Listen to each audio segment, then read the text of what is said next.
Alguém pode orar?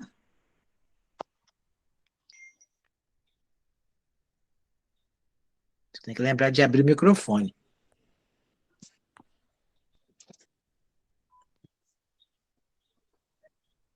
Amém. Vou Então, estar orando. Vou estar Senhor, amém. orando. Senhor, pode orar? Pode orar. Senhor, mais uma vez nos encontramos aqui nessa sala virtual. Deus, com a tua graça, com a tua misericórdia, chegamos até aqui. Deus, eu te peço que o Senhor nos dê entendimento acerca do que o teu filho vai nos ensinar. Que essa noite seja uma noite de esclarecimento, seja uma noite de aprendizado, de comunhão. Senhor, nós te agradecemos por tudo que o Senhor já vai fazer no nosso meio, em nome de Jesus. Amém. Amém. Amém, graças a Deus. Gente, ah, eu imagino que vocês estejam, assim, buscando a leitura da apostila, tal. Eu sei que os dias são corridos e a gente precisa aproveitar bastante o nosso tempo, mas a leitura é bastante importante. A gente fala sobre temas que são muito comuns no nosso dia a dia dentro da igreja, né? Ainda mais se você exerce uma função de liderança. Então, são temas que a gente está sempre falando, vendo, ouvindo. Pelo menos aproveito, às vezes, o tempo fazendo alguma coisa, ouvindo um podcast, né? Que hoje, poxa, isso é uma ferramenta muito legal.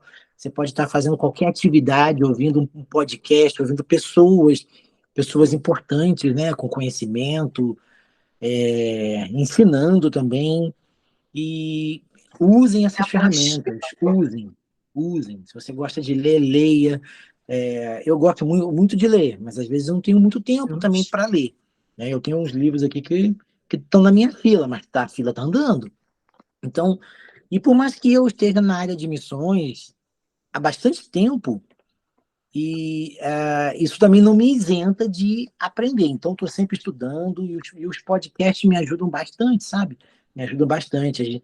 Eu também tenho treinado igrejas, a gente vai para a igreja fazer prática de evangelismo, e isso é muito importante, muito importante. Uma das coisas que a gente tem trabalhado, e eu tenho trabalhado assim, aonde eu vou, é a questão da gente mudar a visão da igreja em relação a evangelismo. Porque em um certo tempo, em um certo período da nossa história contemporânea, que a gente está vivendo, evangelismo era uma coisa muito. Ah, quando a igreja fazia todo mundo junto, era muito bacana. Mas quando iam poucas pessoas, quando tinha pouco interesse, a gente via assim. A gente não conseguia transmitir para todo mundo o que acontecia no nosso evangelismo. Então, isso também, a falta de informação, desmotivava as pessoas que podiam estar nos próximos evangelismos. Então, os evangelismos, por vezes, eles passaram a ser cansativos, porque as pessoas não estavam entendendo o que estavam fazendo. Mas até chegar nesse conceito poxa, a gente entendeu errado, ou nós estamos fazendo errado, a gente apanha muito até aprender o certo. Então, por isso que é bom a gente entender todos os motivos, todos os porquês, todo o conceito disso que a gente está estudando, todo o conceito dessa área que, pelo menos do evangelismo, né? É a área que eu estou comentando com vocês agora aqui, a respeito dele, é uma ferramenta muito importante, né? É uma ferramenta e também ele é uma ordenança. A gente precisa fazê-lo, a gente precisa cumprir.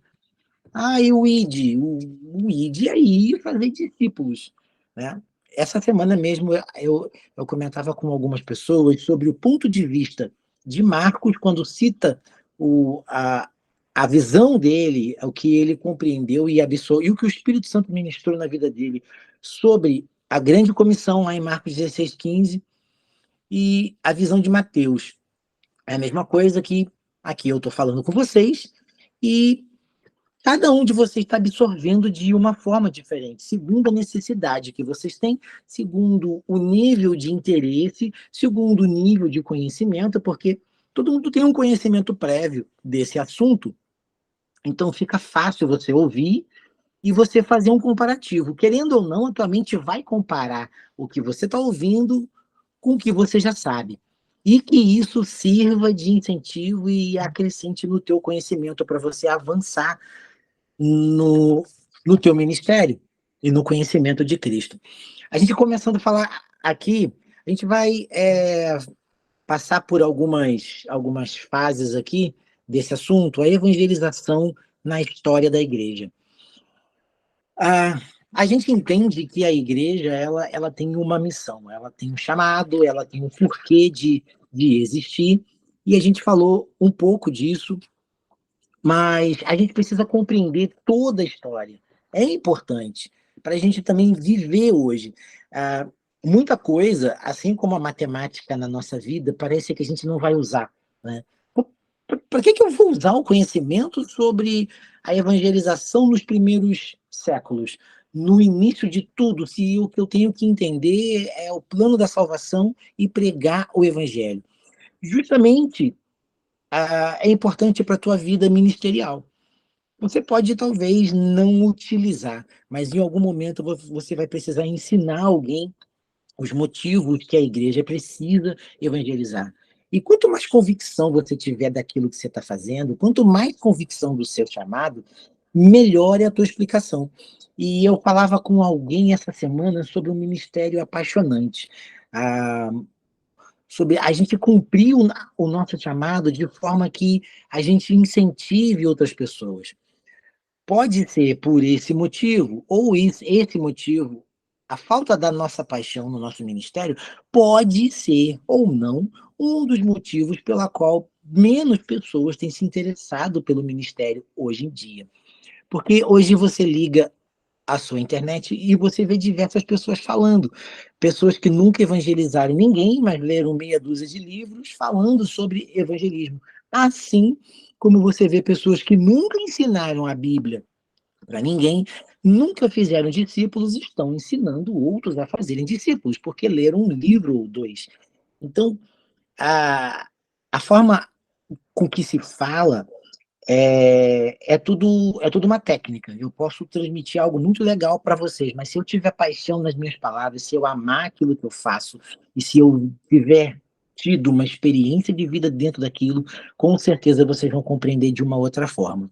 Então, é um incentivo que eu deixo aqui também, e uma palavra que eu espero que você guarde para o seu ministério. Apaixone-se por aquilo que Jesus tem te dado. E apaixone-se também pela evangelização, que você pode ser um cantor, você pode ser um diácono, pode ser um músico na sua igreja, mas você foi chamado para esse ministério.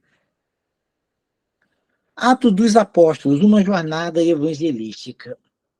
A gente acaba vendo aqui nessa apostila, eu amei esse tópico aqui, a evangelização nos primeiros séculos. Eu vou dar uma leitura em dois parágrafos aqui que são muito poderosos. Olha só. Cristo havia estabelecido a sua igreja na encruzilhada do antigo mundo. Algum microfone aberto aí, galera? Professor, dá licença. Só me fala a página, por favor, que semana passada eu não... Página 16, essa aqui. Obrigada. Beleza? Ok, gente. Qualquer coisa pode chamar, pode levantar a mãozinha ali no chat, pode escrever também, tá? No chat também. Fazer perguntas também você pode fazer por ali, tá? Então, as rotas comerciais traziam mercadores e embaixadores através da Palestina, onde eles estavam em contato com o Evangelho. Dessa maneira, no livro de Atos, vemos a conversão de oficiais romanos, está lá em Atos 10, do 1 ao 48. Da Etiópia, também está em Atos 8, e de outras terras. Logo depois da morte de Estevão, a igreja deu início a uma atividade sistemática para levar o evangelho a outras nações. Pedro visitou as principais cidades da Palestina, pregando tanto a judeus como a gentios. Outros foram para Fenícia, Chipre, Antioquia, entre outros. E olha só, ouçam só e leiam também essa frase: ouvindo que o evangelho era bem sucedido nessas regiões. Gente, o evangelho precisava ser pregado, e para ele ser pregado tinha que acontecer tudo o que aconteceu, para depois haver um entendimento de tudo, uma interpretação, uma ministração do próprio Espírito Santo, para que o evangelho tivesse a base para ser transmitido. O evangelho, ele começou a ser transmitido na íntegra após a morte de Cristo. Porque o evangelho estava completo, ele havia sido vivido, todo vivido. Por que que o evangelho, a palavra evangelho, as boas novas, ela não estava na íntegra antes da morte? Porque precisava ter o sacrifício. Sem o sacrifício era a pregação do reino, era o evangelho do reino. Uma das definições de evangelho do reino era o que se pregava na época lá de Mateus ali e tal, porque quando Jesus ele começou a pregar, ele disse assim, esse vos é chegado o reino de Deus. Então, essa frase deu assim, tomou uma ênfase tão grande que o evangelho do reino estava sendo pregado ali já. A gente pensa, tem as questões escatológicas sobre isso também, mas era o evangelho do reino, ou seja, a anunciação do reino de Deus que havia chegado na terra, com a pessoa de Cristo, com o cumprimento da chegada de Cristo e o ministério de Cristo. Então ali foi pregado o reino de Deus, e o reino de Deus não era todo o evangelho na sua integralidade, mas Jesus ainda precisava morrer e ressuscitar para que todo o plano da salvação estivesse cumprido. Depois disso, sim, o evangelho, a boa nova da salvação e da graça começou a ser pregada. Para isso, o evangelho precisava romper uma bolha. Ele precisava romper a bolha da cultura, porque Jesus Cristo veio dentro do povo judeu, ele veio inserido dentro de uma cultura, nasceu numa cultura, cresceu daquela cultura, e era uma cultura muito, muito forte, muito fechada. As questões culturais, antigamente, até porque elas viviam mais distante uma das outras do que hoje em dia a gente acaba misturando muito. A gente pode falar aqui sobre brainstorm, a gente pode falar sobre preach, sobre tanta coisa, tanto nome em inglês, mas por que a gente usa essas definições? Por causa da proximidade da nossa cultura devido à tecnologia. E o mundo cresceu demais também. Hoje temos cerca de 8 bilhões de pessoas no planeta. Ou bem próximo disso, ou já passamos disso, 8 bilhões de pessoas no planeta. Então, o evangelho precisava romper aquela bolha de dentro ali do povo de Israel. A cultura judaica precisava explodir para que o evangelho saísse e chegasse a todas as nações. Então ele precisava quebrar alguns paradigmas. E isso foi acontecendo aos poucos, aos poucos. Não tinha como segurar a mensagem da cruz. Então, e era plano de Deus também que isso acontecesse. Tanto que algumas coisas foram acontecendo para que isso fosse uma realidade. E Deus foi trazendo as pessoas certas, aproximando do Evangelho, ou seja, atraindo essas pessoas até Cristo, até o Evangelho, até a fonte, o lugar, a cultura onde o Evangelho tinha sido inserido e pregado ali a primeira vez, para que depois saísse para toda a terra. E isso veio acontecendo de uma forma extravasadora. O livro de Atos dos Apóstolos mostra para a gente como que o evangelho expandiu e os motivos. E, cara, a gente vai notar que não há crescimento da igreja sem uma dificuldade. Não tem crescimento sem uma pedra no sapato da igreja. Sempre que teve uma pedra no sapato da igreja, o evangelho explodiu e andou. Todo avivamento também foi seguido por um tempo difícil, por um tempo obscuro. Olha só, tempo obscuro, avivamento, pregação do evangelho, sinais, maravilhas e salvação. Sempre foi assim. A gente começa a ver dentro da palavra de Deus. Eu não sei se você está conseguindo ver, porque tem aqui a minha imagem aqui na tela e tem uma outra página minha também com um slidezinho ali, tá? Tá escrito ali, o evangelho cristão é para todas as pessoas em todos os lugares. O evangelho cristão tem outro evangelho? Pode ter.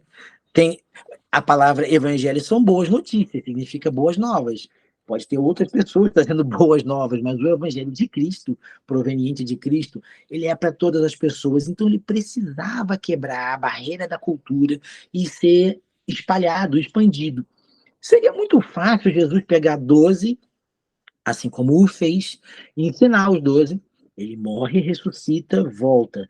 Lá no dia de Pentecostes, lá na festa, onde o Espírito Santo desceu e encheu a casa toda, não eram mais 12, já eram aproximadamente 120 pessoas, talvez entre os homens, os líderes, talvez, ou pessoas, as principais ali. Provavelmente haviam mais pessoas do que somente os 120 que a Bíblia cita.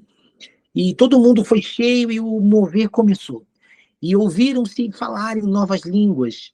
E os que estavam na festa lá começaram a ouvir a pregação do evangelho na sua própria língua. Não era uma língua dos anjos, não, era na sua própria língua. Está escrito no livro de Atos.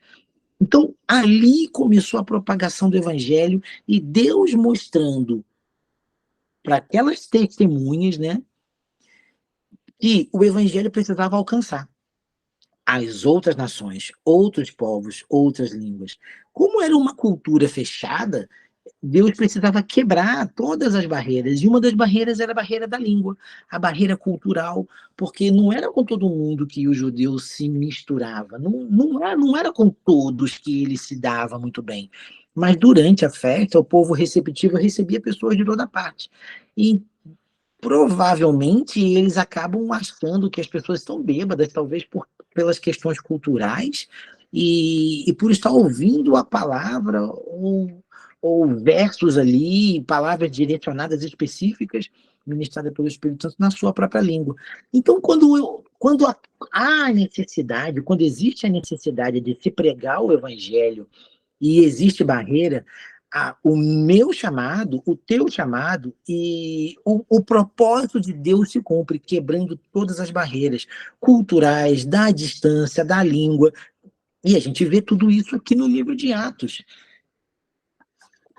Um dos principais motivos pela qual a gente está citando isso e a Bíblia fala sobre essa reunião e um tempo de festa porque Deus precisava começar, ele queria, estava armando ali todo o palco para o evangelho ser espalhado. Então, ele atrai as pessoas para a festa, ali o Espírito Santo desce, ministra sobre os 120 começam a pregar na língua de todo mundo, baseado na cultura, de acordo com o que estava acontecendo ali. Aquelas pessoas, provavelmente muitas pessoas se convertem durante aquela festa por causa da manifestação sobrenatural, retornam para as suas cidades e dão seguimento à pregação do evangelho. Cara, Deus sempre tem um plano dentro da evangelização. Sempre tem um plano. Mas pessoas precisam obedecer e estar no lugar certo. A gente vê isso dentro do livro de Atos. A igreja é espalhada, quando ela começa a proliferar por toda aquela região, ela vai estar registrado ali do versículo 7 ao versículo 12. Tá? A perseguição foi um instrumento usado por Deus para desprender a igreja de Jerusalém e alcançar outros povos. Né? A gente vê aqui, ó, na página 17, aqui tem 4 pontos importantes que demonstra que o porquê a igreja foi espalhada e como ela se espalha, né, por toda a região. A começar ali por Jerusalém, Judéia. Olha só, inicialmente se concentrou em Jerusalém. Começou lá. Entretanto, o propósito de Deus era levar o evangelho a outras regiões e, por fim, a todas as nações. É como a gente estava falando, tinha um plano. Deus tinha um plano para tudo isso. Sabe? E Deus precisava que as coisas acontecessem. Então, ele atrai as pessoas, o evangelho é pregado, as pessoas são alcançadas e retornam para suas casas. Esse era o plano para aqueles que estavam ali. Agora, os 120 também tinham um propósito para a vida deles. E a gente começa a ver todo esse enredo ser desenrolado aqui no livro de Atos.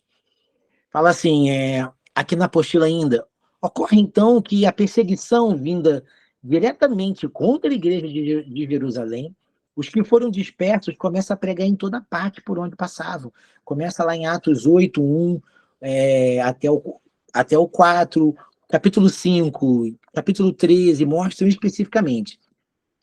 E culmina ali com a morte de Estevão, né, com um testemunho poderoso. Filipe também, cara, essa parte aqui de Filipe também é muito interessante. Se você puder, estude Atos capítulo 8, tá? Filipe prega em Samaria. O evangelho sai de Jerusalém, chega até a Samaria. ou Samária, como alguns falam, eu gosto de falar Samaria. Quando se fala em missões transculturais,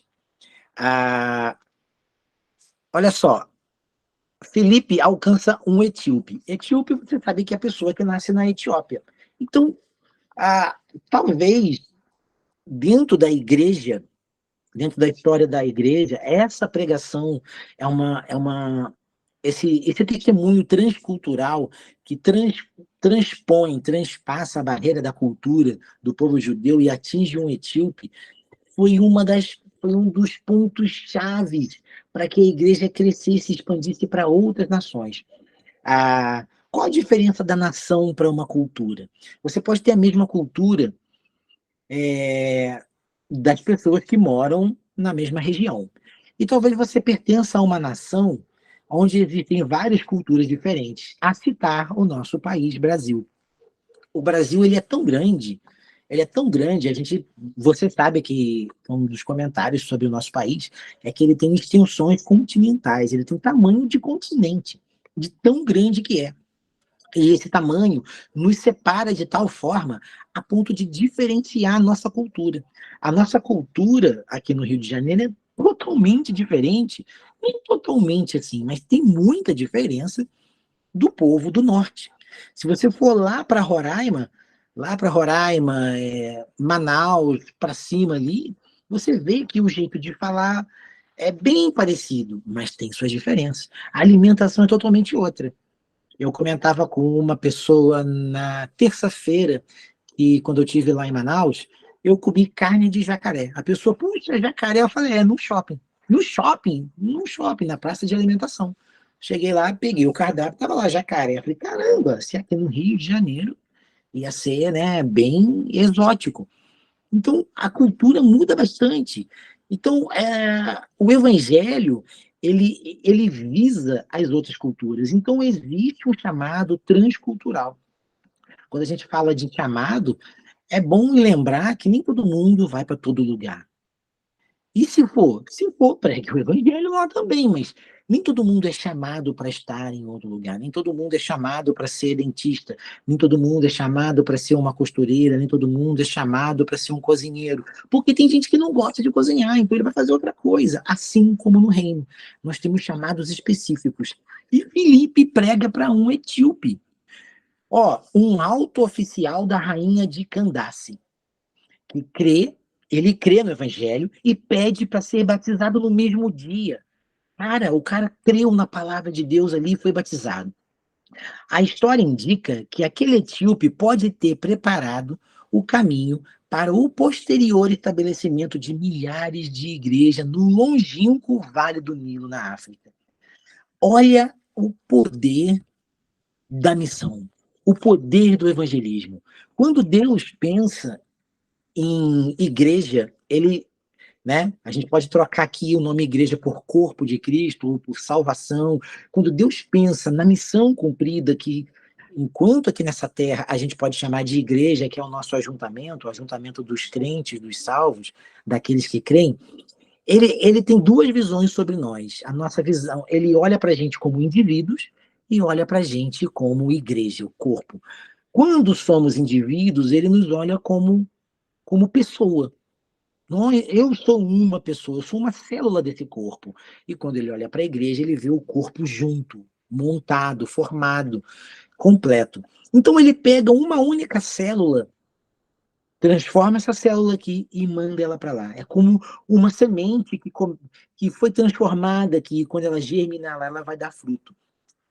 Cara, um etíope, ele pode ter sido. Por que pode ter sido? Porque não se tem relatos definitivos e afirmando claramente. Mas provavelmente era plano de Deus que ele voltasse lá para a Etiópia, para o Vale do Nilo, e fosse o primeiro, ele fosse a pessoa que fosse dar assim, toda a base para que as igrejas, milhares de igrejas, fossem plantadas lá naquela região. Então, o plano de Deus, ele se estendeu. Então, assim, eu entendo com isso aqui que não existe coincidência. Não existe coincidência quando você está cumprindo a vontade de Deus. Alguém tem alguma pergunta? Algo para dizer, para completar? Tô olhando aqui, ninguém... O pessoal só comentou boa noite. E aí? Se vocês deixarem, eu falo sem parar, gente. Eu falo sem parar. Eu empolgo, tô com a apostila, tô com um monte de coisa aqui. Então, continuando aqui, enquanto ninguém me interrompe para falar, para perguntar, eu sigo. Então, quando a gente olha aqui, quando o evangelismo, a missão da igreja, o trabalho na igreja primitiva começa em Jerusalém e na Judéia, na vizinhança ali, a gente vê Filipe prega em Samaria, acontece ali o que a gente pode chamar de a primeira missão transcultural, alguém da casa pregando para alguém de outra cultura, que foi o etíope, houve testemunho, ele testemunhou do evangelho para o etíope, e creu, e se batizou. E provavelmente esse camarada foi o propulsor ali, o primeiro a facilitar a chegada do evangelho no Vale do Nilo, na África. Uma pessoa pode ter, vamos ainda supor, que isso pode ter acontecido, e eu creio que sim, porque o evangelho chegou lá por ele. E como testemunho, ele deve ter chegado e testemunhado, gente, eu cheguei lá, ouvi um cara falar sobre Jesus e eu aceitei. Ah, legal, quem era Jesus? Então, gente, deixa eu contar, eu me batizei. Cara, então a gente precisa entender nas entrelinhas todos esses detalhes. O crer, o se batizar, o que é o batismo para eles, sabe? Não era só entrar dentro de um tanque ou dentro de um rio, ser mergulhado e sair ali com testemunho. Era algo que marcava realmente espiritualmente a vida da pessoa. Você vê lá nas... A questão cultural é tão importante, gente, dentro do evangelismo, que cada ação que a gente toma, eu estou até abrindo um parênteses aqui para comentar sobre isso, que cada ação que a gente toma em relação à pregação do evangelho, a forma que Deus faz, ou até a tua visão pessoal do evangelho é importante. Porque, olha, um etíope, o cara da Etiópia, que uma nação que tinha vários deuses, assim como outras nações também tinham vários deuses, e de repente ele chega, ouve sobre Jesus e crê. Então ele precisava, para ele foi importante passar pelo batismo, porque existia também, se você for estudar sobre muitas religiões ali da África, assim como da Índia e outras nações também, outros lugares, era muito importante a questão de você ter uma iniciação dentro daquilo, sabe? E as iniciações marcam um novo momento da sua vida. Talvez a gente ainda não tenha muito isso ligado para a nossa cultura, e muita gente, às vezes, pergunta se pode batizar 2 vezes nas nossas igrejas hoje, sem entender o poder de um batismo. Então, esse etíope, ele se batizou e isso para ele era importante. Ele não podia voltar para a Etiópia, para sua região, sem o batismo. Então, o batismo, ele não é só assim um testemunho, não é só isso. Existe a questão cultural baseada dentro disso também. E é muito interessante. Eu não vou me apegar muito dentro dessa área, porque é uma outra área, né? Provavelmente vocês verão isso futuramente, essas questões culturais e a visão religiosa sobre isso. Mas ele precisava disso, porque quando ele volta para a Etiópia, ele tinha que pregar o evangelho completo. Creia no Senhor Jesus Cristo, será salvo tu e tua casa, todo o contexto da palavra de Deus. Eu não estou dizendo que ele ouviu isso ali, mas ele tinha que pregar o evangelho completo. Aquele que crê e for batizado será salvo. Quem não crê já está condenado. Ele tinha que saber isso, para que houvesse convicção do que ele estava fazendo. Ele volta para lá. E quando ele volta levando o evangelho. O evangelho vence outra barreira entre o povo judeu e a Etiópia. Com o povo gentio romano, Pedro pega para Cornélio. E você deve saber, espero que você saiba quem é Cornélio, né? Pedro pregou para Cornélio, um centurião romano. Você também sabe o que é um centurião, é um líder de um exército que provavelmente ele tinha ali à sua disposição 100 soldados ali preparados ali ao seu comando. Por isso o nome centurião, né? Foi difícil para Pedro, ainda que cheio do Espírito Santo, aceitar a conversão de um gentio. Pedro era um cara muito família ali, muito patrício, né, dentro da sua cultura e formado dentro do judaísmo. Então, para ele era muito complicado compartilhar algo da sua cultura para uma outra cultura. Por isso que Pedro não foi enviado como Paulo. Eu sempre me perguntava, por que Paulo? Por que não Pedro, João? Por que não um dos 12? Por que não Deus não mandou um dos 12? Gente, justamente a questão de chamado e a questão de aptidão também. Deus não chamou você para tudo, de jeito nenhum. Eu não fui chamado para fazer tudo, então eu não tenho que fazer tudo. Eu não tenho que dar conta de tudo, eu tenho que dar conta daquilo que é meu. E dentro do evangelismo, quando a gente entende isso, a gente consegue trabalhar em cooperação. E Pedro foi difícil para ele. Eu entendo hoje que, que Pedro não foi chamado para isso, porque você vai ler toda a história da igreja, ele chega a discutir com Paulo, ele bate um. Deus tem que mostrar, lembra? Aquela visão que ele teve, que desenrolou o lençol e ele viu aqueles bichos e tal, e o que era permitido, o que não era. E ele tinha que ter assim. Deus tinha um plano para ele daquele jeito. Por isso ele teve essa restrição de pregar para alguém fora da sua cultura. Gente, isso acontece até hoje, mas não dentro do Brasil e outros países. Eu estou falando de denominação e igreja. Tem gente que acha desnecessário você atravessar o teu país para pregar o evangelho, atravessar o mundo. Ah, não, vamos trabalhar aqui que a gente tem que crescer. Tem gente que tem um tipo de restrição também. Mas olha o que acontece. Pedro estava cheio do Espírito Santo, movido pelo Espírito Santo de Deus, e mesmo assim foi difícil de aceitar que alguém que não fosse judeu, da sua cultura, recebesse o evangelho. Mas após uma visão, eis o que nós estamos falando, entendeu que Deus não faz acepção de pessoas. O evangelho não diferencia pessoas. O slide está escrito ali, o evangelho mas não diferencia pessoas. Então, é uma coisa que no nosso evangelismo a gente tem que entender. Eu tive no Nordeste por um ano, fiquei lá um ano. Não porque eu programei, mas porque Deus programou isso. Eu fiquei um ano lá. E eu vi cada coisa assim que talvez, com uma visão de igreja, eu não teria feito. Eu precisei estar em um outro ambiente para poder fazer. Às vezes a gente julga o estado das pessoas, a gente esquece que Jesus ele não tinha nenhum tipo de barreira para pregar o evangelho, para anunciar o reino de Deus. Jesus não tinha nenhum tipo de barreira. Nós temos. A gente entrou em um prostíbulo por algumas semanas para pregar o evangelho. Jesus ele não se preocupava com que as pessoas se batizassem. Você viu Jesus batizando alguém assim, uma multidão? Eu não lembro nos evangelhos de Jesus pregar, salvou, não, vamos lá, vamos batizar, é importante. Não, eu não lembro disso. Não que não seja importante, mas tem alguns momentos que você vai pregar o evangelho e vai embora.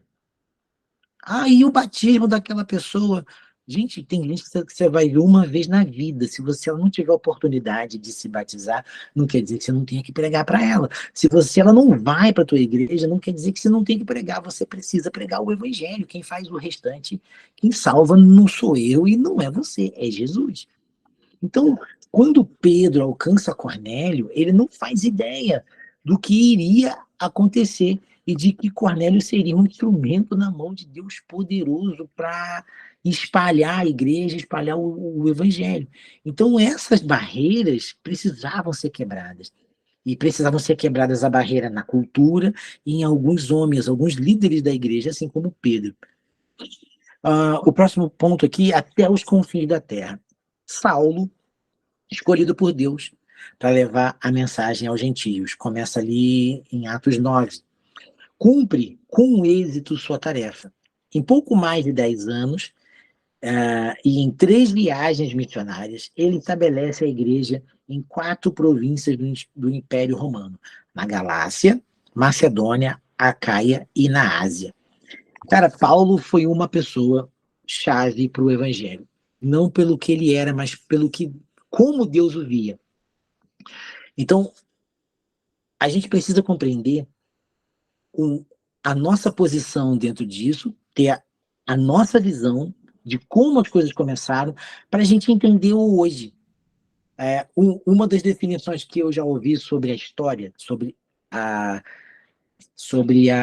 o estudo da história, é que a gente precisa, a história é importante para que a gente compreenda, entenda o passado, conheça e entenda o passado, a gente entenda e desenrole o presente para fazer um futuro melhor, para a gente compreender o nosso futuro. Então, saber para onde está caminhando. E com o evangelho é a mesma coisa.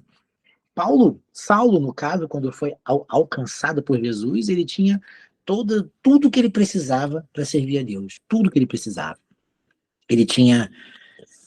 Ele não era um homem com uma nacionalidade só, ele tinha dupla nacionalidade, ele falava outro idioma, ele conhecia outra cultura, ele tinha acessos que o evangelho precisava que ele tivesse. Paulo, então, ele estava preparado para viver o que Deus tinha para ele, e ele foi uma peça importante para a igreja ser espalhada e alcançar.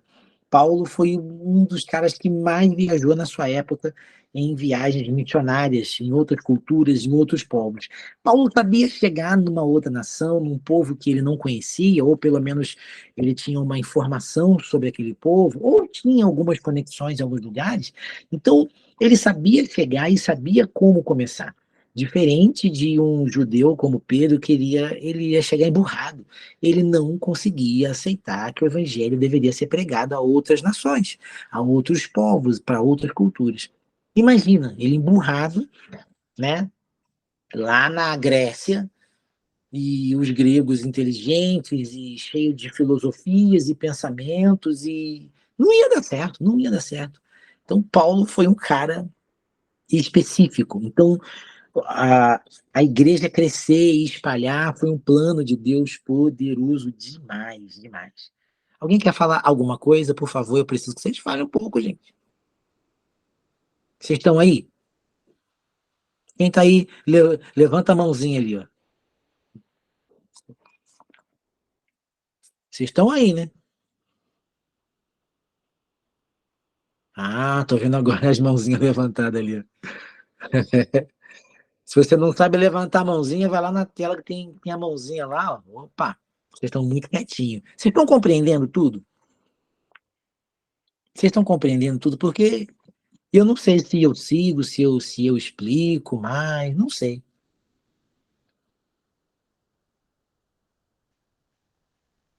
Tem mais gente levantando a mão, beleza. Eu estou crendo que vocês estão entendendo e as coisas estão fluindo. Enquanto não tem pergunta, eu sei que o negócio está sendo entendido, assim eu espero. Assim eu espero. Depois eu vou perguntar então para vocês, já já. Avivamentos e a evangelização. Gente, é o que a gente está falando aqui no início. Vamos ler aqui. Eu escrevi como tópico ali assim, ó, a presença de Deus atrai, e é pura verdade. Vamos lá. Tem uma citação aqui bem legal aqui, ó, bem no início desse tópico 2.3, na página 17, lá no finalzinho, avivamentos e a evangelização. Diz assim, Wesley Duell, no livro O Fogo de Reavivamento, descreve o avivamento assim. Escuta só como ele descreve o avivamento. A presença e o poder de Deus operam de forma tão poderosa e intensa durante o reavivamento que ele realiza mais em horas ou dias do que em anos de ministério fiel, onde não há reavivamento. Durante o reavivamento, as pessoas se movem em direção a Cristo. Pessoas que não podem ser movidas de outra forma. Muitas orações que não foram respondidas durante os anos são gloriosamente respondidas.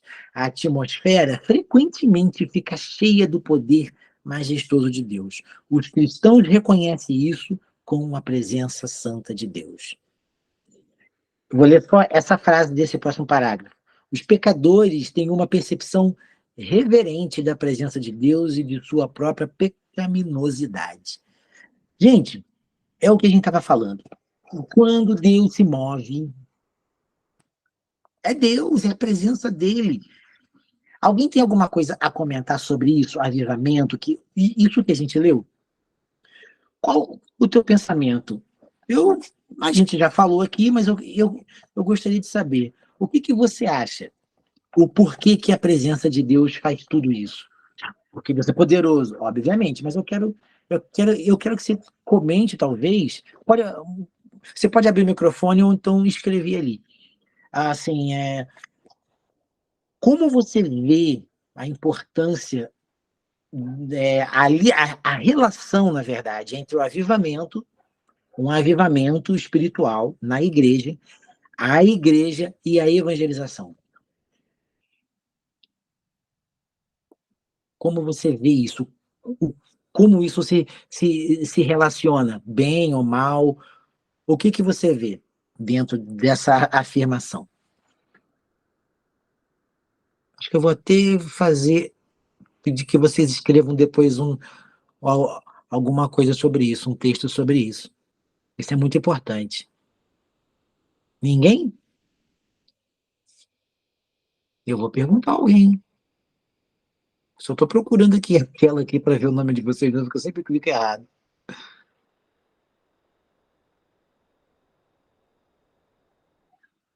Me diz o nome de alguém da turma, alguém que gosta de falar bastante. Alguém que fala bastante na, nas aulas presenciais, que gosta de perguntar, de dar opinião.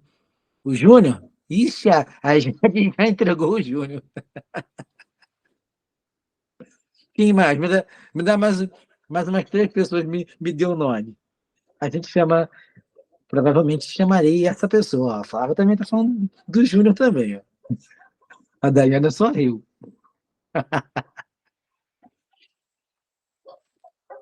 Abre o microfone aí, Júnior. Vamos conversar um pouquinho aqui rapidinho.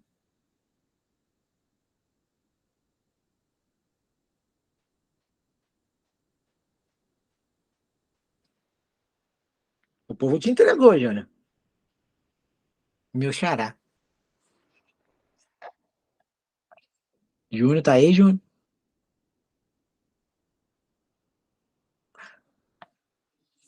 Gente, o Júnior não tá respondendo, não. Fala tu então, Jade.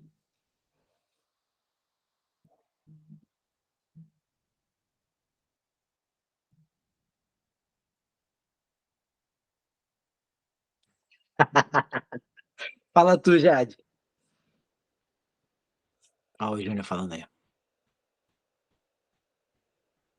Eu vejo o avivamento como a presença de Deus nas igrejas nos dias de hoje, correto? Tá, mas agora assim, para você, qual a relação entre o avivamento, a nossa igreja, hoje em dia, e o evangelismo? O que você consegue visualizar com esses 3 pontos? Fala com a gente, Jade. Difícil? Tá fácil, a gente acabou de falar sobre tudo isso. Eu só quero, assim, a gente acabou de falar, a gente acabou de ler também, mas eu quero saber o teu pensamento. Se você, é importante por causa disso, não é importante e tal. Eu já vou até anotar aqui que eu vou pedir para vocês escreverem sobre isso, porque isso é importante demais. Importante demais.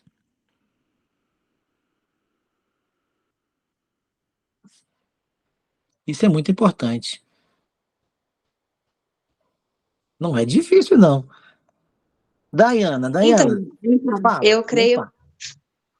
eu creio que uma igreja avivada ela não encontra dificuldade para fazer um evangelismo eficiente, né? Que tem o evangelismo que não é eficiente. É aquele que é da panfletagem, igual a gente falou semana passada, né?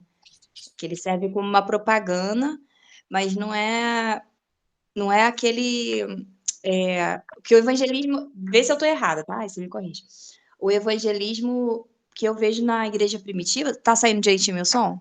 Ah, pode falar. O evangelismo que eu vejo na igreja primitiva era muito mais desse que você falou, do discipulado, do seguir junto. Eles estavam sempre juntos, reunidos nas casas, orando, intercedendo um pelos outros. Era uma comunhão assim extrema. E quando eles alcançavam, e ali em Pentecostes isso acontece, quando eles alcançam o avivamento, eles alcançam os 120 que estavam juntos. Eles estavam juntos, entende? Eu vejo hoje o avivamento e o evangelismo nesse sentido, que o avivamento, eu acho que ele só vai ser pleno quando houver essa comunhão, essa ligação profunda, sabe como? Não sei se eu soube explicar direito, gente. O Júnior acho que não está aqui não, senão eu já tinha me interrompido. Bom, eu tô te entendendo, você está tentando entender, né? Olha o que eu coloquei ali nessa tela ali do slide. A presença de Deus atrai. Então, a gente tem que levar em consideração assim, avivamento. O autor ali do livro, ele usa a palavra reavivamento. Eu concordo com ele, porque todo avivamento que acontece hoje é um reavivamento, porque a igreja foi avivada lá atrás. Então, Jesus vem reavivando a sua igreja. Eu concordo com isso, mas a gente pode chamar de avivamento também. Avivamento é um movimento, Opa, deixa eu ver o que a Alessandra escreveu. Acho o evangelismo importantíssimo, porém, escasso nos dias de hoje. Essa é a tua visão sobre evangelismo. Eu quero a relação dos três. Avivamento, igreja e o evangelismo. Como que eu quero que vocês pensem? Eu quero que vocês pensem assim, o avivamento ele é importante para a igreja. Aí você tem que pensar, o que é o avivamento? Avivamento, vamos tentar criar uma definição sem ler. Avivamento, a gente pode talvez definir como a manifestação sobrenatural de Deus no meio da igreja. Na sua igreja, que seja. Então Deus vem e se manifesta de uma forma sobrenatural. O que vai acontecer com a igreja? A igreja vai entrar num momento sobrenatural. Olha o que esse camarada escreve aqui. A gente acabou de ler. Durante o reavivamento, as pessoas se movem em direção a Cristo. Gente, qual é o fundamento do evangelismo?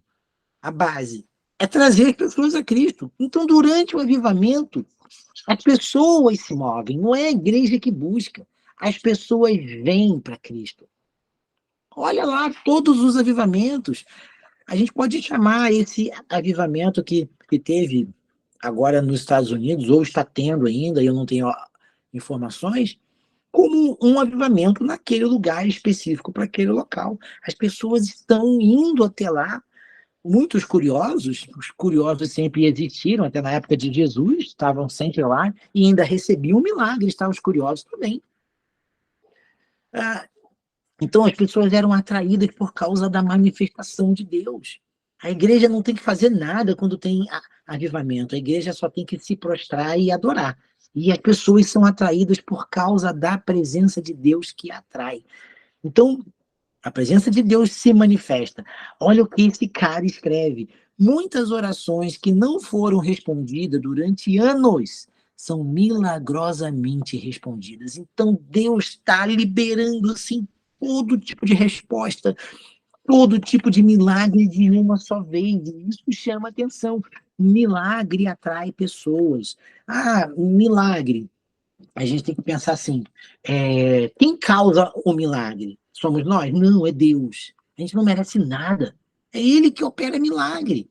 Se eu tiver o poder de manifestar milagre, assim, na minha própria vida, existe o dom de milagres e maravilhas, mas é um dom que Deus nos deu para evangelização, para pregar o evangelho, para que os sinais se manifestem, as pessoas venham a crer.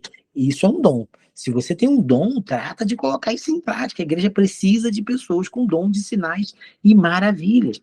Mas agora, quando acontece um avivamento, todos são atingidos, todos, sem nenhuma intenção de ganhar um ou outro, mas a presença de Deus chega e todos são atingidos de uma única vez. Muito interessante isso aqui, ó. Deus realiza mais em horas ou em alguns dias do que em anos. Você pode ter um ministério fiel a Deus, que não tem avivamento, mas um dia de avivamento vai acontecer mais milagres e transformações naquele lugar do que anos de um ministério fiel a Deus, direitinho, mas sem avivamento. Então, uma das relações entre avivamento e a igreja é que o avivamento atrai as pessoas. Então, atrair as pessoas faz parte da evangelização. Então, é importante. Durante um avivamento, acontece uma coisa poderosa. Está escrito aí, olha, declínio espiritual e moral. Cada avivamento é precedido por um período de declínio moral e espiritual entre o povo de Deus.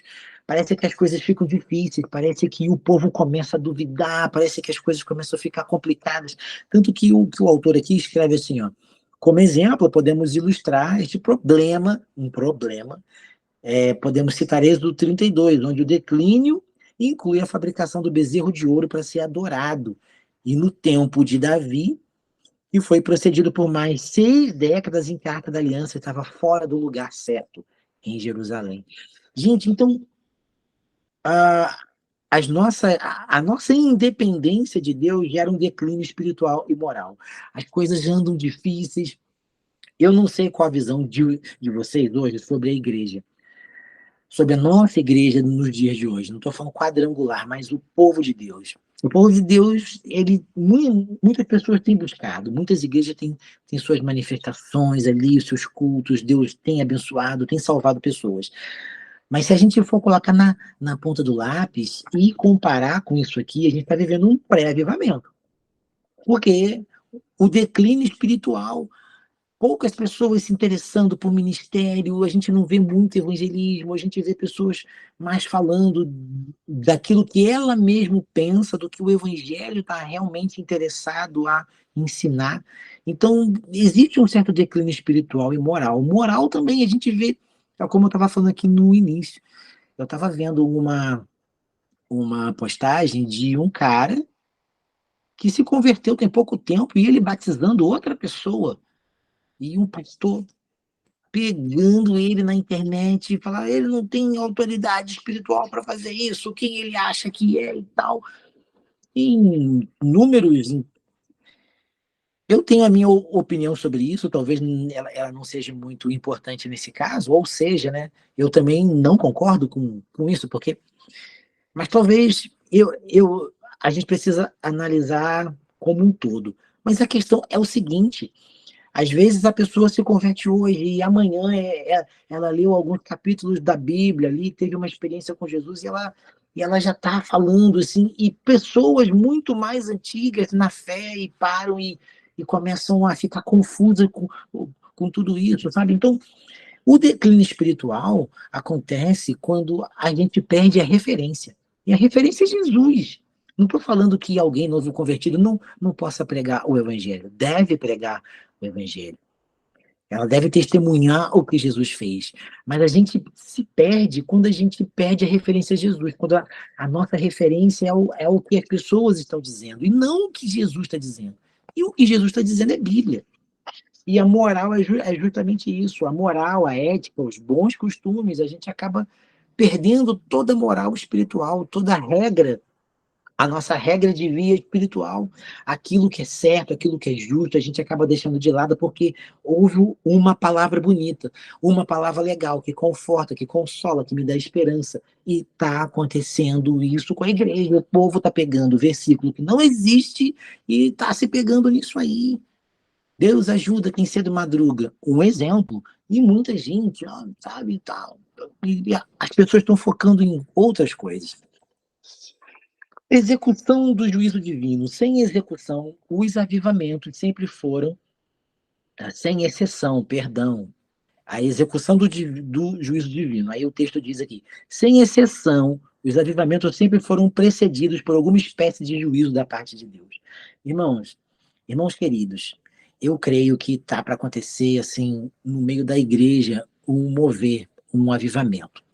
Mas, sinceramente, eu não consigo acreditar num avivamento que a gente vai ficar, assim, tratando-se do último avivamento que diz Joel lá, né? No livro de Joel, muita coisa do livro de Joel já se cumpriu, mas ainda creio no último avivamento da igreja.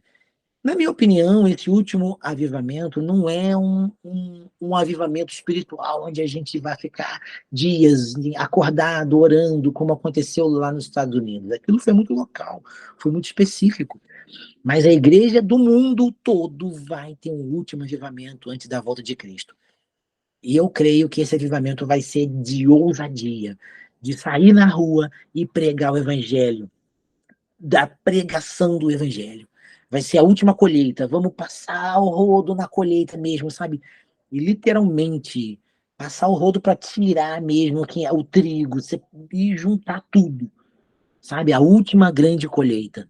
E a colheita quem vai fazer não é Jesus, somos nós que vamos lá. Ele fala: os campos estão brancos para a colheita. Vamos lá pregar. Eu creio nisso, eu creio que isso vai acontecer, sabe?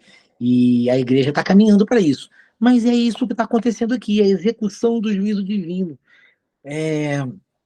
Enquanto alguns destes juízos foram imediatos e finais, resultando em morte entre os ímpios, outros foram misericordiosos e redentores, resultando em quebrantamento, oração, arrependimento e intensa busca da face de Deus. E, irmãos, enquanto a nossa igreja de hoje, contemporânea, não for perseguida e um pouquinho apertada, isso não vai acontecer. Então, é, é difícil a gente olhar para a situação atual do mundo e crer que vai melhorar.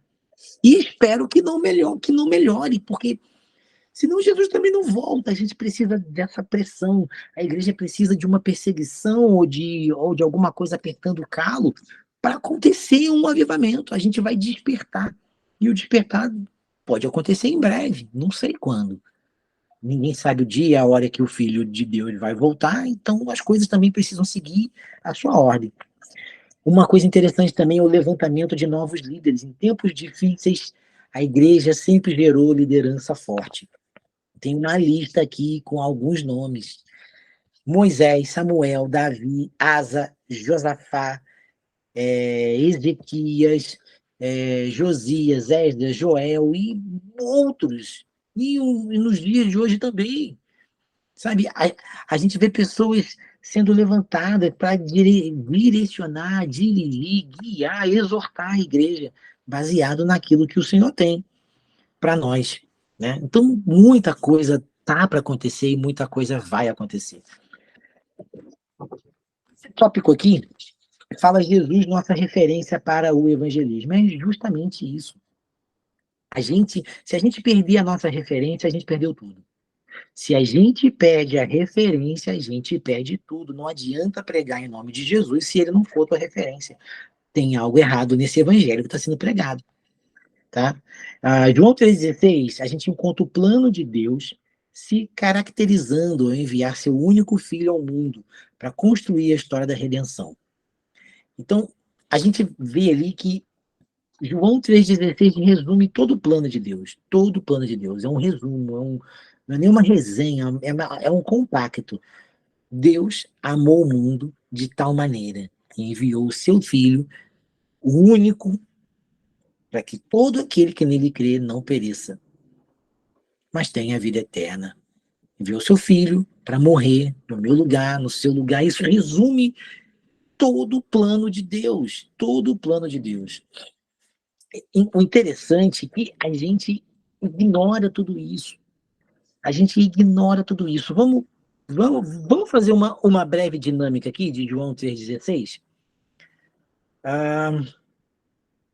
Eu gostaria de saber o que você encontra nesse texto de João 3,16 que a gente pode extrair como uma essência de Deus para a igreja hoje, para a gente usar hoje, dentro de João 3,16.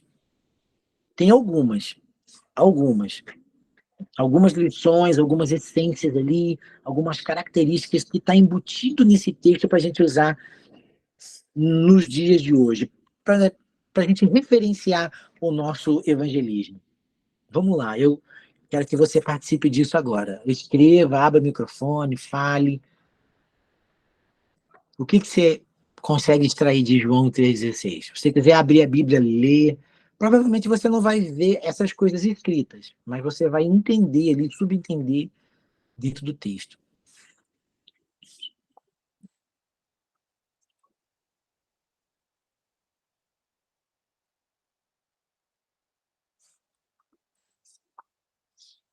Vamos lá, gente. O que vocês conseguem visualizar dentro desse texto? O significado do verdadeiro amor tá muito vago. Tá muito vago. Eu quero mais coisas. É que vocês peguem uma essência ali do texto e tragam, ó, isso aqui, ó, isso aqui, isso aqui. Beleza, o significado do verdadeiro amor. Tá, verdadeiro amor é uma, tá bom. Mas eu quero que vocês pensem melhor sobre o texto. Tem muita coisa nesse texto. Pelo menos algumas coisas.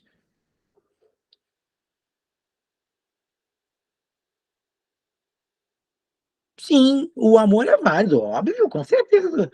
O, ele já começa falando sobre o amor, né?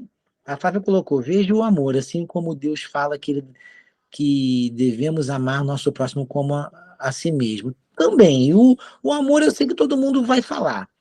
O Zé Rodrigues colocou a importância da salvação, mas eu quero que vocês sejam mais críticos. Olhe para o texto, extraia tudo, tudo, tudo. Sabe como é que eu estudo? Sabe como é que eu estudo a Bíblia? Eu, às vezes eu pego o versículo-chave meu e separo cada palavra, cada palavra. Às vezes eu pego três ou quatro versões bíblicas assim, comparo todas elas, analiso e pego, faço talvez a minha versão, o meu entendimento. Aí eu tiro o meu entendimento daquilo. Depois eu pego palavra por palavra, tento entender o que elas querem dizer, a essência da palavra, e depois pego essa essência e jogo dentro do texto de novo. Isso começa a mostrar, cara, coisas poderosas, você começa a entender muita coisa, porque as traduções bíblicas, elas trazem, às vezes, um entendimento um pouquinho diferente. Então é bom a gente ler outras, mas também, eu só tenho uma, então analisa o que você tem. Olha só, vou ler aqui na King James. Porque Deus amou o mundo de tal maneira que deu o seu Filho único, para que todo aquele que nele crê não pereça, mas tenha vida eterna. Normal. Vamos analisar aqui junto. Porque Deus amou. Está dando um motivo. Tem um motivo para Deus amar. Por quê? Senão não como ele está justificando um motivo aqui, né? Por quê? O versículo 15. Olha o contexto, versículo 14 e 15. Assim como Moisés levantou a serpente no deserto, desse mesmo modo é necessário que o Filho do Homem seja levantado, para que todo o que nele crê não pereça, mas tenha vida eterna. Porque Deus amou o mundo de tal maneira. A gente já vê que o amor é uma essência aqui, é uma característica de Deus. O amor. Deus amou quem? Amou o mundo. O mundo criado ou a humanidade? Entende? Você já começa já a se questionar. O mundo criado ou a humanidade? Será que Deus amou os animais? Não, está falando da humanidade. Então Deus amou o homem, a humanidade, de tal maneira. O que esse tal maneira que dá a entender, gente?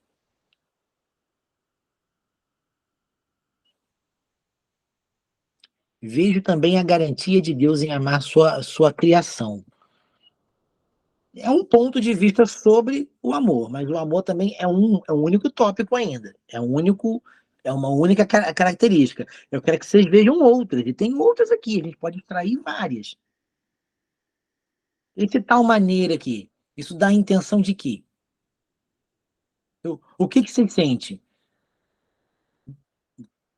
Por exemplo, assim, olha, o louvor estava tão bonito na igreja ontem, mas estava tão bonito de tal maneira que, sabe, o que esse tal maneira está fazendo aqui nessa frase?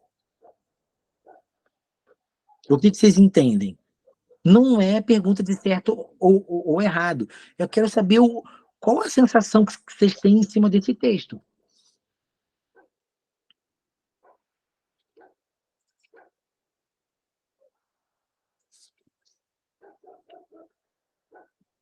Não sei se vocês estão escrevendo. Pode abrir o microfone também. Aqui podia ser que nem o WhatsApp, né? Fulano está escrevendo, a gente espera. O tal maneira aqui dá a intenção de muito, muito. Ele amou de tal maneira, mas tanto, mas bastante, pra caramba, beça. Muito, muito. Daí não foi um amor comum, foi muito amor. Muito amor. Então, ultrapassa a nossa ideia de amor. Ultrapassa toda a nossa ideia de amor. Sabe? Então, é além do que a gente pode imaginar. Cara, foi tanto assim? Foi tanto amor assim? Foi, porque o texto segue. E deu seu único filho. Ele deu Jesus. E Jesus era, cara, ele deu a ele mesmo. Ele se deu. Ele se deu.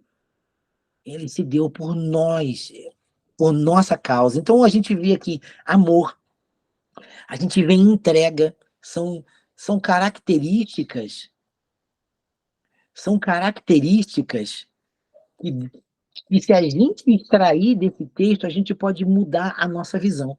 A Jade fez uma pergunta interessante que eu faço essa pergunta para você, Jade. O que Deus amou em nós? O que você tem de bom para Deus te amar? Me responde isso. No microfone. Nadinha, né? O que ele amou em nós? Então a pergunta seria: por que Deus nos amou? E não o que. Paulo fala: não tem nada de bom em mim.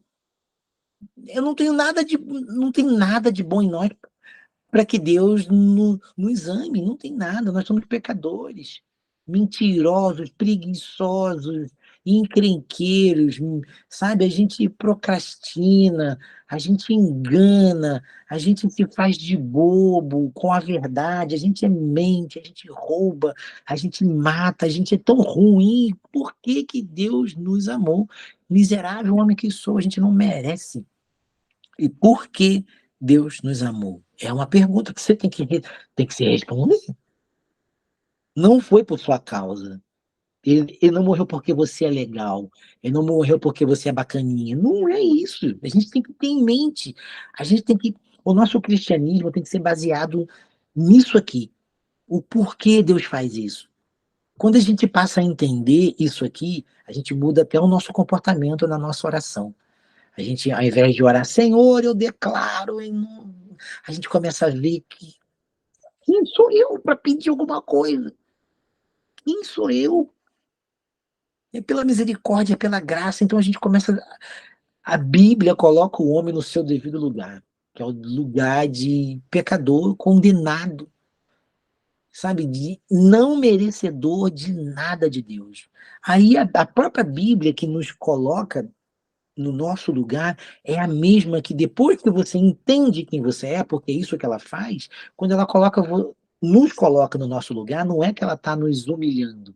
Não, mas a verdade faz isso com a nossa essência pecaminosa.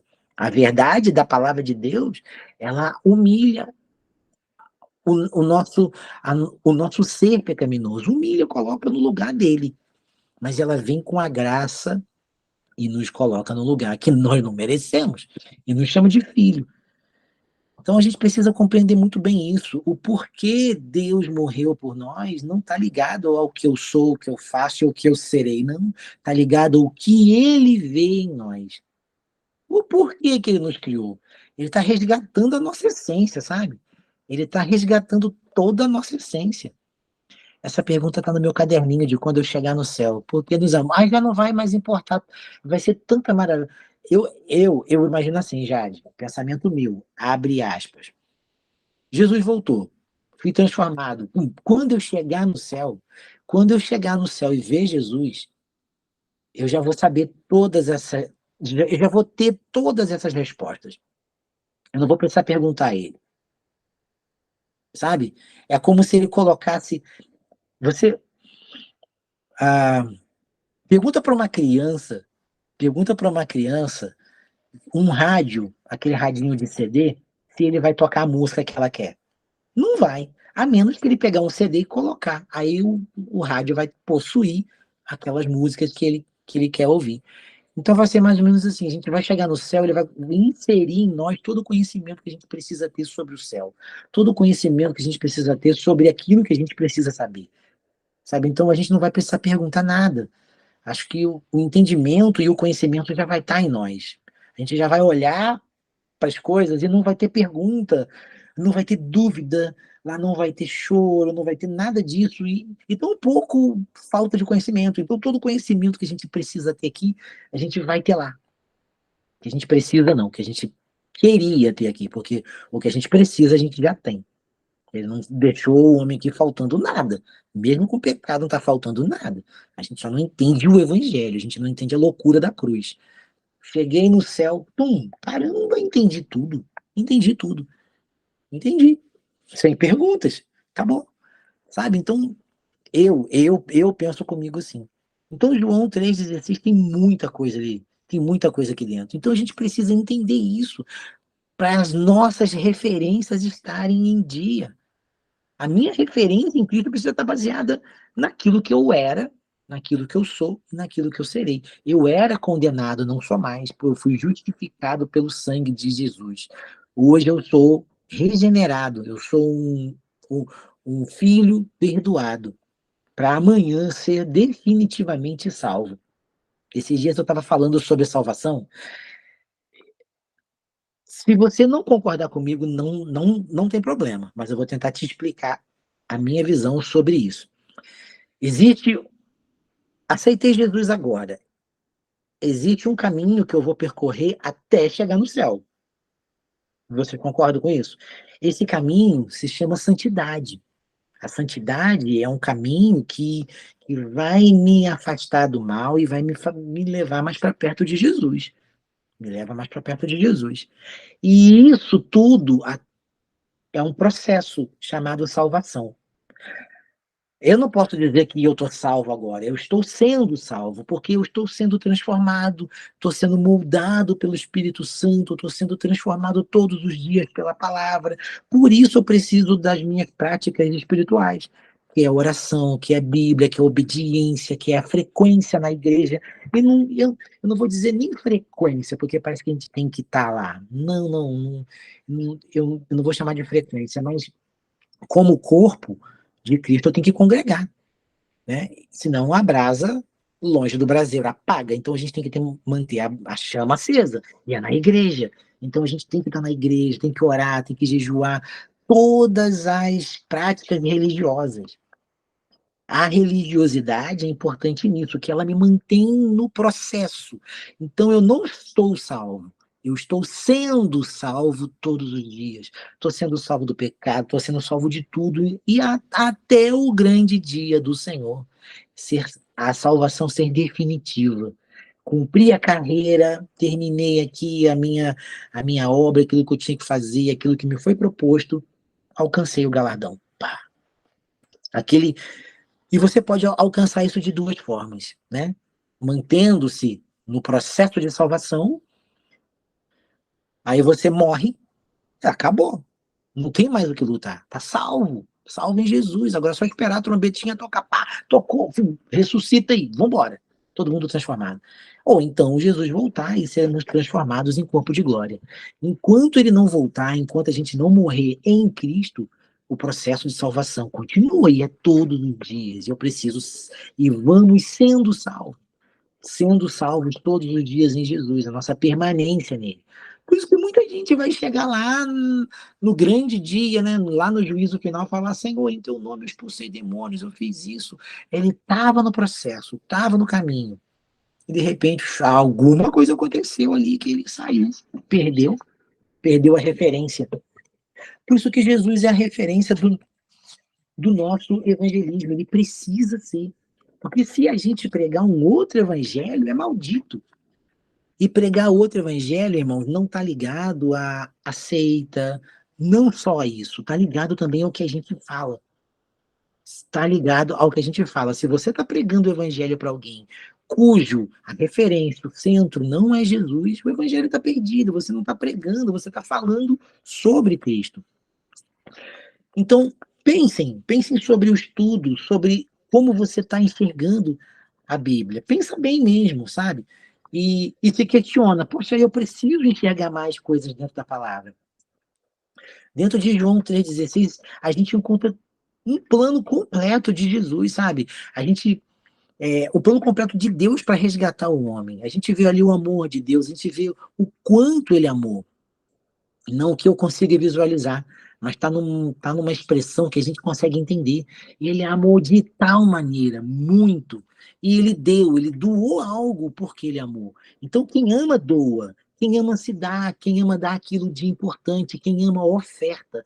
Deus ofertou seu próprio filho. Então, a gente começa a ver algumas características que eu tenho que ter no meu evangelismo, no meu propósito. Esse era o propósito de Deus. E João 3,16 se torna o nosso propósito. Ele passa a ser meu também.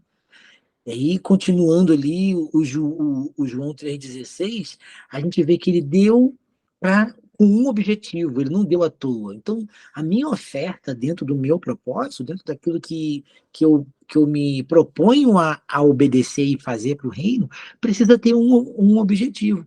Para que todo aquele que nele crê, que crê em Deus, porque a fé é nele, não em mim, não na pregação, não no evangelho, crê em Deus, não morra. Então, Deus deu seu filho para que ninguém morra. Gente, tem gente morrendo.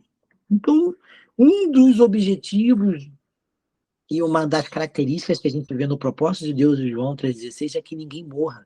E não morrer, o contrário de não morrer, o quê? É vida, tem vida, vida eterna. Então, a gente começa a ver o que o plano de Deus é repleto de referência para a gente. É cheio de referência, tá? Analisem bem isso.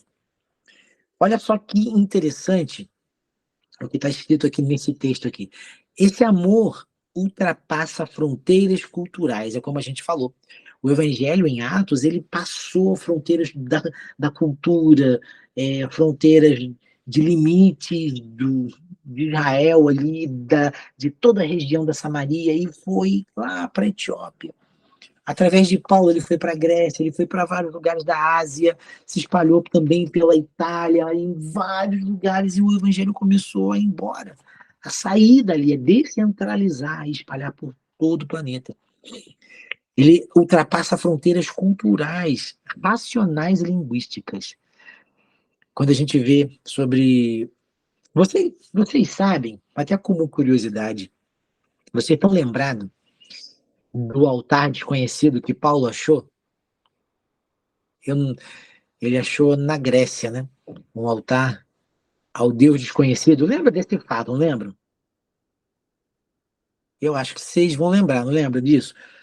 Altar ao Deus desconhecido. E Paulo subiu naquele altar e pregou o evangelho ali. Vocês fazem ideia de como aquele altar surgiu ali? Vocês fazem ideia? Tem um livro que fala sobre isso. Cara, o livro é muito bom. Se alguém já leu, fala aí, ó. Eu li o livro, eu sei. Esse livro foi um dos melhores livros que eu li na vida, assim, livros com uma visão missionária, transcultural, com uma visão sobre Jesus, sabe? Foi um dos melhores livros. Eu preciso ler esse livro de novo. Eu li esse livro tem uns 10, 12 anos. Ixi, tem mais. Tem quase... Eu li esse livro em 2006. 2006, mais de 10 anos.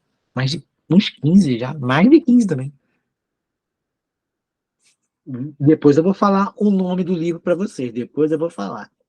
Mas, cara, eu também queria contar aqui a história desse altar desconhecido. Mas depois eu tenho um tópico lá na frente, aqui no nosso livro, na nossa apostila, que vai calhar muito bem eu falar sobre isso, porque está dentro de evangelismo, dentro desse tema. E eu vou trazer isso para vocês com o maior prazer. Mas antes eu vou. Aí eu vou deixar o livro como referência. Depois, caso vocês queiram ler, o livro é muito bom. Se você já leu, depois pode escrever aí, tá? Eu já li esse livro, mas conta a história todinha de como esse altar surgiu. E foi uma ação de Deus contra, assim, quebrando barreiras racionais, né, de intelecto e de pensamento formado, e cultural, tanto que transcendeu até Paulo, um cara de uma outra cultura, chegar lá e utilizar um altar desconhecido. E eu vou dizer para vocês, um altar ao Deus desconhecido. E sabe quem era o Deus desconhecido desse altar? O nosso Deus Todo-Poderoso, era para ele mesmo. Aí vocês depois vão entender por que estava escrito ao Deus desconhecido. Muito, muito, muito, muito legal. Vamos lá, então, o amor de Deus ultrapassa, ele não se restringe a raça, nação, grupo específico, nada, grupo cultural, nada, nada, nada, nada. E eu gostei muito desse texto aqui, ó, de 2 Pedro 3:9. O Senhor não demora em cumprir a sua promessa, como julga alguns. Pelo contrário, ele é paciente com vocês, não querendo que ninguém pereça, mas que todos cheguem ao arrependimento. Gente, falando de amor, a gente precisa entender que o amor sem Jesus não é amor. E a nossa pregação de Jesus sem amor não é pregação também. Não adianta a gente ter uma ação evangelística nas nossas igrejas sem entender o porquê a gente está fazendo aquilo.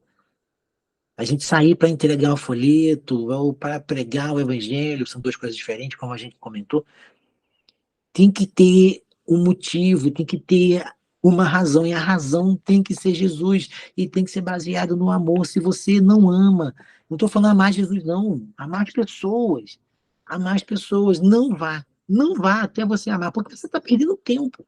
É melhor utilizar o tempo conhecendo, buscando conhecimento para fazer bem feito, do que você fazer de qualquer maneira. E, infelizmente, as pessoas cansam do evangelismo, às vezes, porque a motivação é errada. A motivação errada não traz resultado. E quando não traga o resultado, cansa. É a mesma coisa você ensinar alguém que não quer aprender. Não dá resultado. Aquele que ensina cansa. Então a igreja está saturada de um evangelismo sem motivação. Não é eu ir sorrindo. O meu sorriso não é motivação. A menos que você entendeu de verdade a motivação. Não é a minha disposição que é a motivação. Não é isso. A minha motivação para o evangelismo, para pregar o evangelho, tem que ser o amor. Eu tenho que amar aquele a quem Deus ama. E Deus ama pessoas. Independente de raça, cor, posição social, estado, o estado da pessoa naquele momento, independente do psicológico daquela pessoa. Então, quando a gente começa a mudar a motivação, e motivação é dentro de mim, não é no meu pastor, não é no meu liderado, é em mim. A gente não tem resultado. E eu acho que todas as áreas, a gente precisa aplicar a motivação, a gente precisa aplicar bem isso, e ter ela bem direitinho ali, para poder fazer bem feito. Em algumas vezes, a gente vai estar cansado. Está cansado, irmão, descansa, não faz nada cansado. Às vezes eu vou estar estressado. Está estressado, irmão, fala não, fala que não vai e fica em casa. Descansa. É melhor você ter um dia de descanso e depois voltar bem a 1000 por hora do que você fazer mal feito. Vai trazer um resultado ruim. Vai trazer um péssimo resultado e você não vai querer de novo ter uma experiência ruim. E, infelizmente, a gente não. Quando a gente tem um resultado ruim por causa da nossa situação, a gente não liga uma coisa com a outra. A gente faz e acha, não era. Tem várias desculpas, menos eu deveria descansar, eu não deveria ter ido. A gente não pode abrir mão. Como a Bíblia fala, né? Não abra mão do arado, não solta as ferramentas. Aquele que olhar para trás, irmão, descanso é descanso, não é desistir, não é dizer não para o reino, descanso é descanso. Em alguns momentos, Jesus falava com o povo ali, ele dava no pé e ia embora. Por que não ficava 24 horas pregando na praia? Porque ele tinha que descansar, ele tinha que comer. Então a gente acaba perdendo as referências por causa da falta de entendimento. Espero que você esteja compreendendo isso, sabe? A nossa falta de compreensão do que a gente está fazendo põe a perder tudo. Aí por isso que muitas igrejas param de evangelizar, acham que a estratégia está errada. Irmãos, evangelismo não é estratégia, é ordem. Evangelismo não é estratégia. Evangelismo é uma ordem que precisa ser obedecida. Você está entendendo? Você consegue compreender isso? Evangelizar não é uma estratégia de crescimento da igreja. Não é, irmão. Não é, não. Evangelismo é uma ordem que tem que ser obedecida. A estratégia está em como eu faço. Como você está evangelizando? Como eu vou evangelizar esse bairro? Como eu vou evangelizar essa pessoa? Aí você vai procurar uma estratégia para poder apresentar. Estratégia nada mais é do que como eu vou fazer isso. De que forma, que instrumento?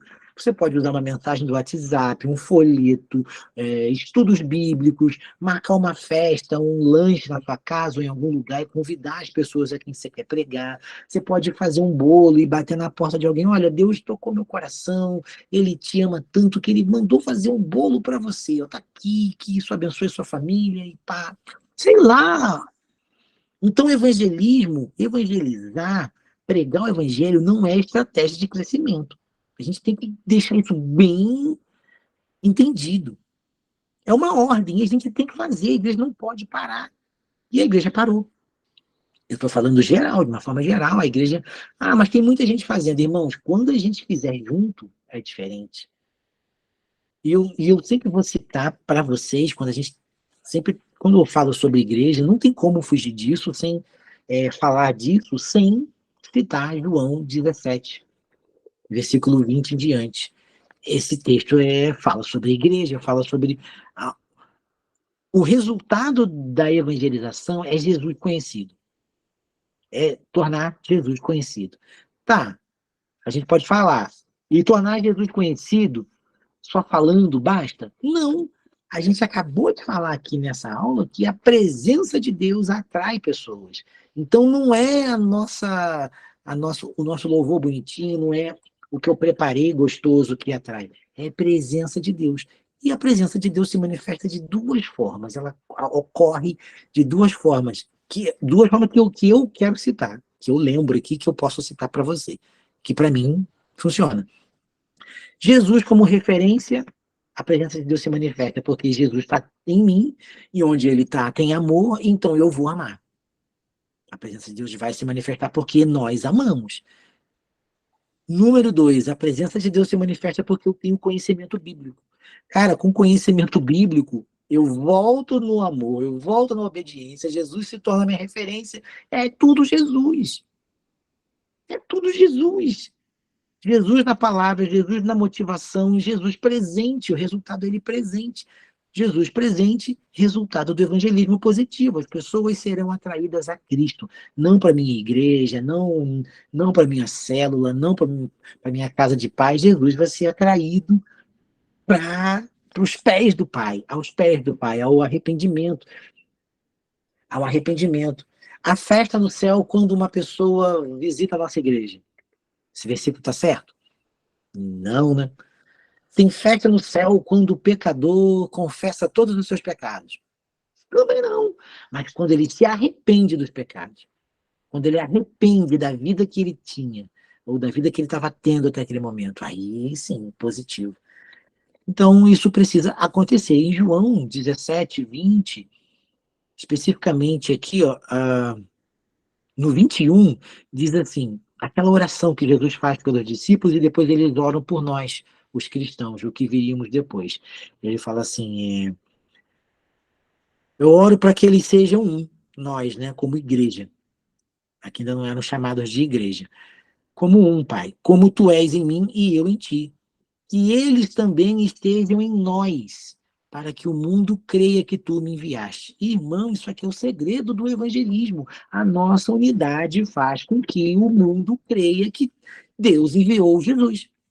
A nossa pregação, a essência do evangelho que você prega, que eu prego, que a gente precisa pregar, é Jesus, o Filho de Deus, que veio tirar o pecado do mundo, que morreu e ressuscitou para que nele tivéssemos a vida eterna.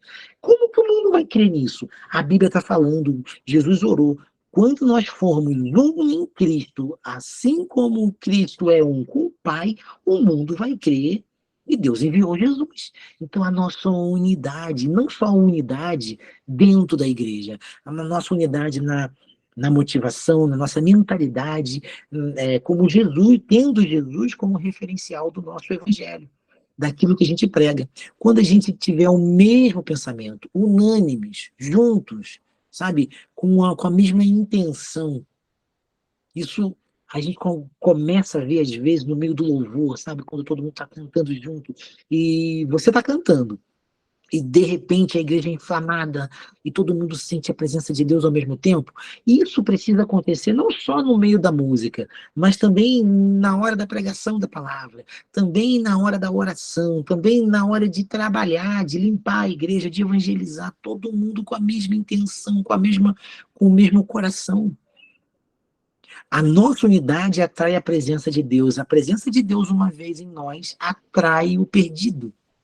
Aí, esse é o segredo. Não são as nossas... o nosso planejamento, não é... Não é a presença de Deus. É a presença de Deus.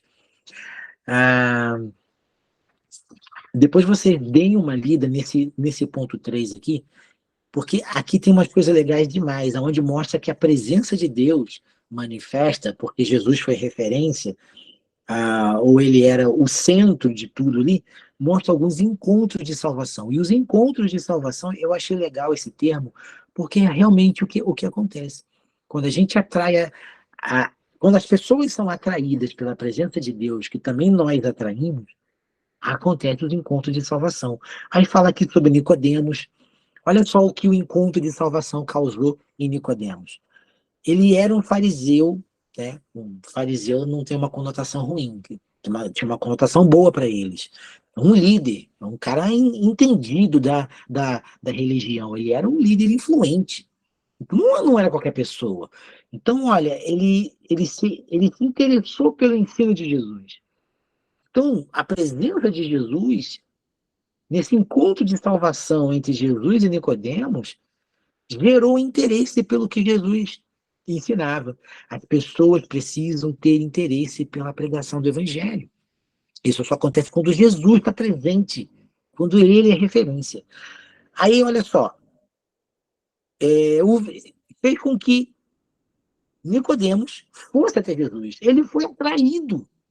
Como Jesus atrai, não me importa, desde que ele seja atraído. As pessoas podem procurar Jesus pela dor, porque é por uma necessidade, mas eles foram até Jesus, eles vão até a igreja, o povo vai. Eles vão até a igreja sem saber quem é Jesus.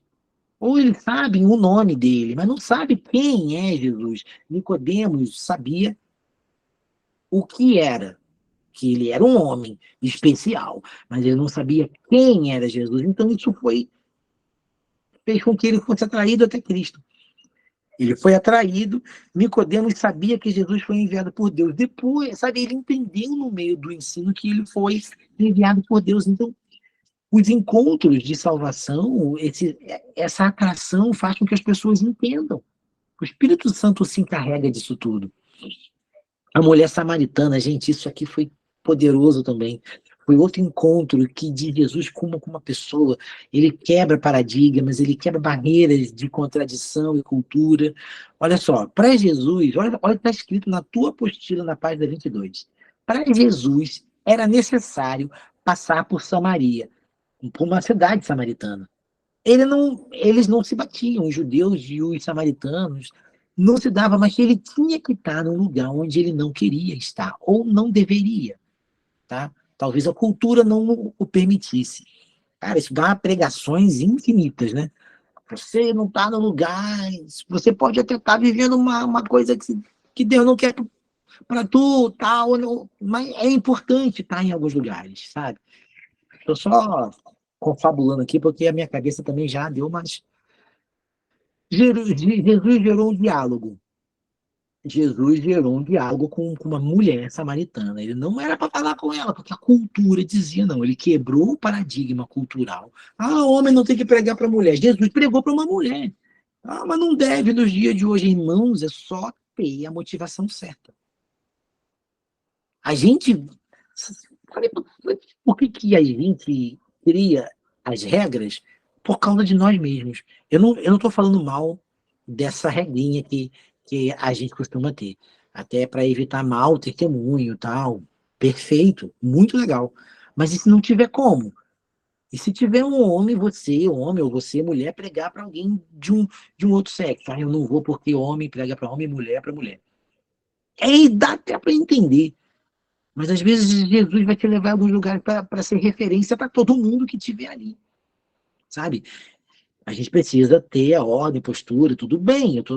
Só estou te mostrando que Jesus, em um determinado momento, ele precisou fazer isso aqui.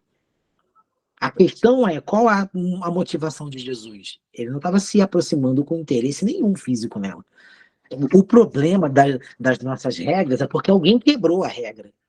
Alguém quebrou e todo mundo paga pelo pecador, né? É melhor homem evangelizar homem porque se tem regra é porque alguém já quebrou, irmão. Se tem regra é porque alguém quebrou. Alguém quebrou um princípio. É para evangelizar, o irmão fez outra coisa. É para evangelizar, a irmã fez outra coisa. Então vamos criar uma regra? Se criar uma regra, é porque alguém vacilou. Então, justamente, Jesus ele desafiou tudo isso. Tinha uma regra.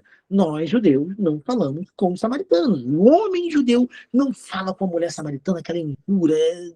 Jesus quebrou.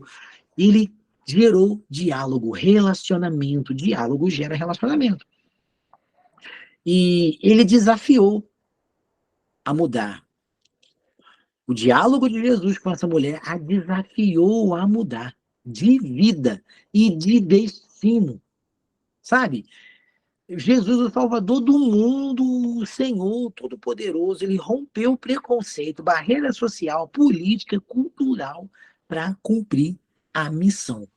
Irmão, se você...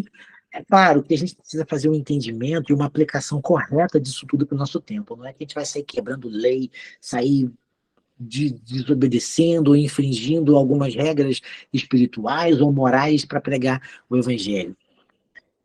Eu estava lá no Nordeste, como eu comentei com vocês, e nós paramos num prostíbulo. Mas a gente parou por quê? A gente saiu para entregar alimento para os moradores de rua à noite. A gente saía quase todos os dias, ou 3 vezes na semana, era certo. E naquela terça-feira a gente saiu à noite para entregar, como de costume, e sobrou bastante sopa. E quando sobrava, a gente comia. Nós mesmos, os voluntários ali, os missionários, comiam aquela sopa, noitinha, gostoso, quentinha, legal, com pãozinho, cuscuzinho no fundo, lá, pá. E a nossa líder falou assim, não, guarda. Quando chegar lá na base, a gente divide. E nós voltamos, todo mundo de carro, né, e a Kombi da missão. A gente passou em frente a um prostíbulo, já era umas 10h30 da noite, quase 11 horas. Aí a nossa líder falou assim, vamos entregar a sopa para essas meninas. E as meninas que trabalham ali na noite, ali, estavam todas na porta, ali, todas sentadas ali, conversando. E a gente saiu, paramos carros perto delas e começamos a abrir uma Kombi, aí começamos a colocar sopa dentro dos copinhos, colherzinha, tal, bonitinho. Elas ficaram olhando e levamos para elas. E elas aceitaram e começamos a entregar sopa. E nessa entrega de sopa gera diálogo. E aí, tudo bem? Boa noite e tal. E a gente nunca chegava, nós somos da igreja. Não, não, não, não. A gente chegava entregando sopa e perguntava, e aí, como vocês estão? Como que é a vida? Um diálogo, pá, pá, pá. E a gente sempre gerava isso e as conversas duravam.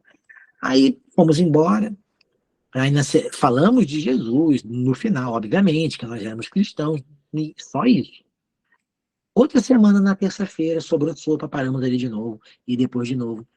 E teve uma das terças-feiras que uma delas falou assim, poxa, a colega nossa tá grávida e o neném tá para nascer, mas ela não tem nada pro neném. A nossa líder falou, o quê? Vamos fazer um chá de bebê para ela. Na semana seguinte, chegamos lá com um monte de coisa para neném.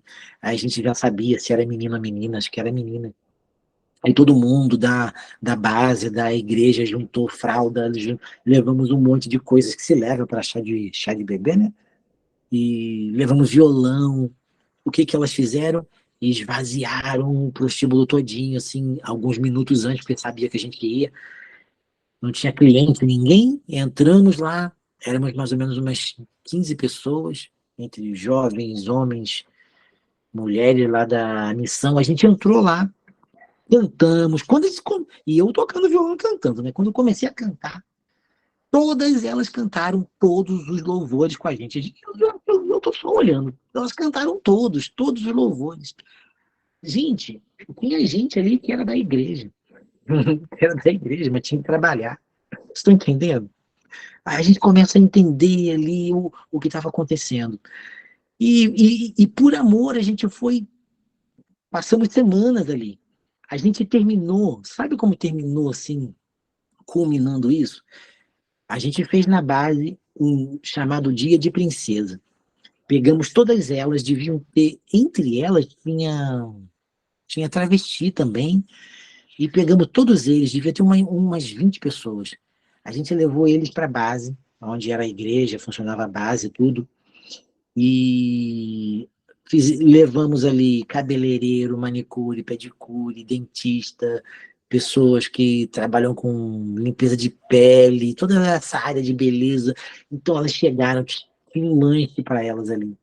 Aí, momento do lanche, tudo bonitinho, as mesas arrumadinhas, eles comeram, beberam, foram pro momento, aí no final todo mundo bonitão, ganharam roupa, ganharam sapato, ganharam um kit de higiene, um monte de coisa, muita coisa legal. Aí no final tiramos foto de todo mundo, fizemos um momento de desfile.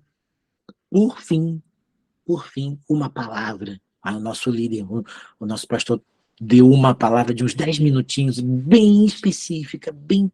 E foi muito choro, muito arrependimento, muita coisa ali, sabe? Muita entrega de coração para Jesus. Então, a gente precisa ter a nossa motivação em Cristo e o amor, sabe? Onde Jesus está, tem amor. Onde tem amor, também tem Jesus. E Jesus é amor. E amor por pessoas. A gente precisa visar isso aí. E a gente precisa retornar a essas raízes. E a gente precisa gerar esses encontros de salvação. A gente tem que gerar. E não é porque eu quero gerar. Deve ser a minha motivação. Quando Jesus é a nossa referência, os encontros eles vão acontecer. Os encontros eles vão acontecer, sabe? As pessoas vão escutar, sabe? Elas vão parar para te ouvir. E não tem como você pregar Jesus sem demonstrar amor. Se você fizer isso, elas não vão entender quem é Jesus. Quando você prega o evangelho e demonstra amor, as pessoas entendem. Elas sabem que Jesus chegou na vida delas. E a conversão é automática. Pode não ser na hora, mas vai acontecer sozinha. Quando é automática, não é que é instantânea, mas acontece sozinha. Lá no entendimento dela, ela sabe que Jesus chegou. Ela sabe que Jesus fez alguma coisa por ela. Ela vai poder dizer assim: Jesus me ama. Por que Jesus me ama? Olha o que ele me proporciona.